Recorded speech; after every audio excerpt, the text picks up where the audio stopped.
Salutare, dragi prieteni! De la Oradea, este octombrie și avem parte de o zi însorită și am zis să vă prezint noua noastră crescătorie de reproducție.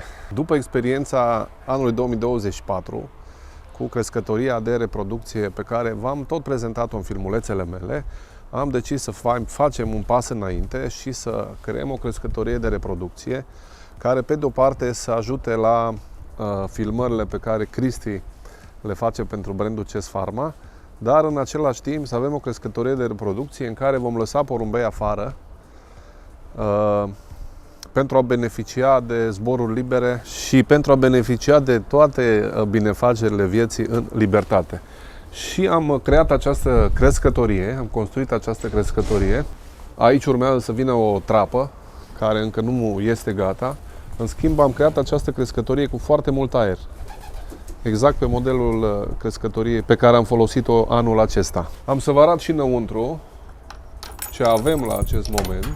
Așa cum v-am mai prezentat într-un filmuleț anterior, dacă nu mă înșel, anul acesta, la propunerea lui Claudiu Milian, managerul nostru de la crescătoria de reproducție, am împerecheat puțin în consanguinitate sau puțin în aceleași familii.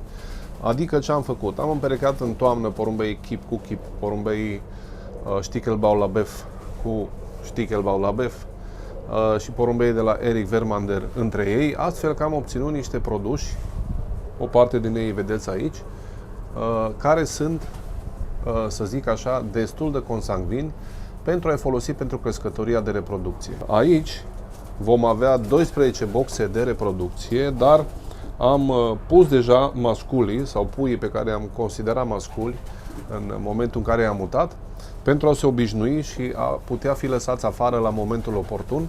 Și urmează să vină și boxele pentru compartiment.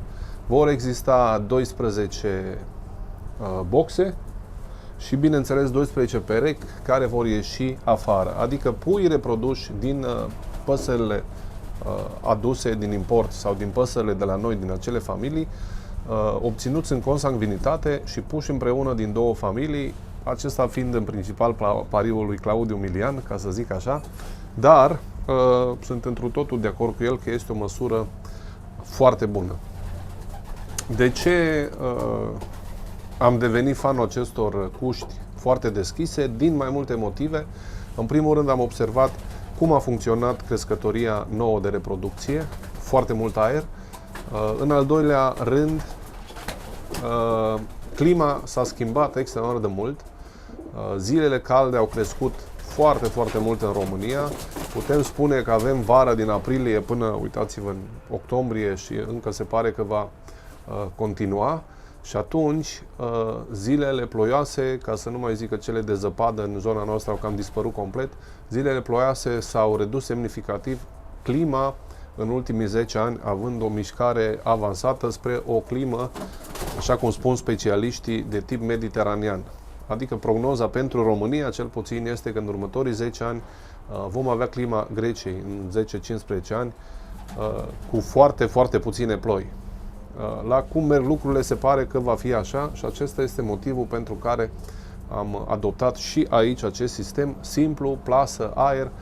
Bineînțeles că vom vedea cum va funcționa aerisirea, să nu fie prea mult curent și toate aceste lucruri le vom adapta pe parcurs. Acesta este unul din produsii acestei toamne. Din liniile vechi de Stichelbaut avem foarte mulți negri pe aceste linii.